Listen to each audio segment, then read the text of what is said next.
Hi, I'm Sam Davies, and today I'm back at Cambridge Biomedical Campus to draw your attention to some interesting properties of the two consultations that are running for this site at the moment, one for Cambridge South Railway Station and one for the Cambridge South East transport route, i.e. the busway that will be coming up to the campus from the A11.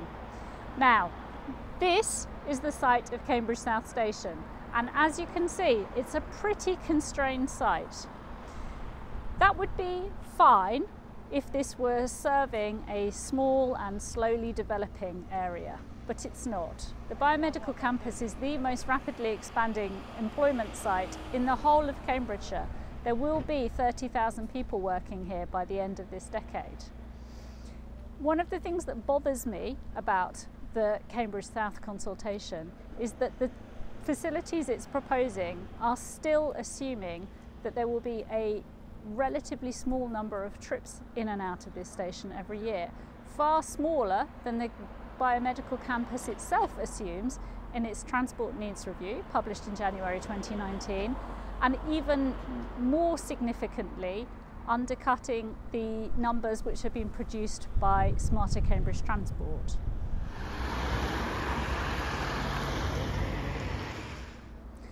Now, Network Rail are calculating the size of this facility based on the standard Treasury model for devising the category of any station. But we all know that the biomedical campus is not a standard location, and that the standard methodology will not give us the right outcomes here. The campus itself produced a transport needs review in 2019, which assumed that there will be over 4 million trips a year through this station. Network Rail are basing the development of this facility on something like 1.8 million trips a year. So you can already see how significantly it is underestimating demand. Consequently, Network Rail are going ahead with trying to shoehorn the facility into this very small footprint, which is necessitated because the infrastructure is coming after most of the campus has already been built out. So I'm recording this on the Monday of half-term week, and you can see, even with it being half-term and even with trips here being reduced due to the COVID pandemic, this is still a very busy area.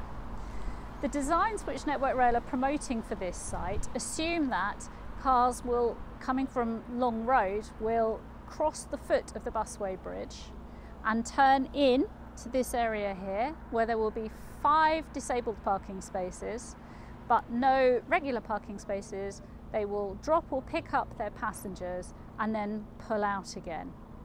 What they will be pulling out across is a bidirectional cycle lane, which is part of the CSET infrastructure.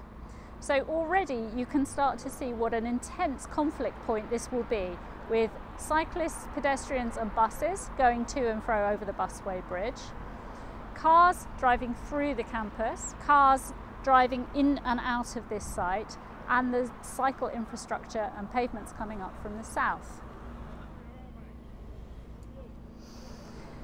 Now, Smarter Cambridge Transport have acknowledged the limitations of what Network Rail are proposing and come up with a much better, in my opinion, and certainly much more flexible approach of their own, which is to put the station up on the busway bridge itself.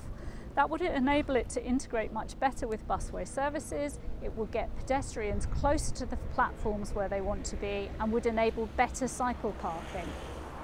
I think Smarter Cambridge Transport are onto something with that suggestion, but it's proving very difficult to get Network Rail to accept the logic of it because of the budgetary constraints they're operating under.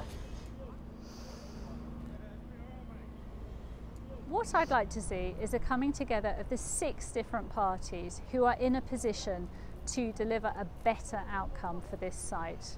Those 6 parties are the GCP, the Mayor of the Combined Authority, James Palmer, the players on the biomedical campus, RMP Anthony Brown, Network Rail, and the County Council, which controls the busway, and get them to really put their plans for the Seaset busway and Cambridge South Station together with the plans that the biomedical campus has developed for its expansion, and come to some conclusions about how all of those needs can be met on this very restricted site.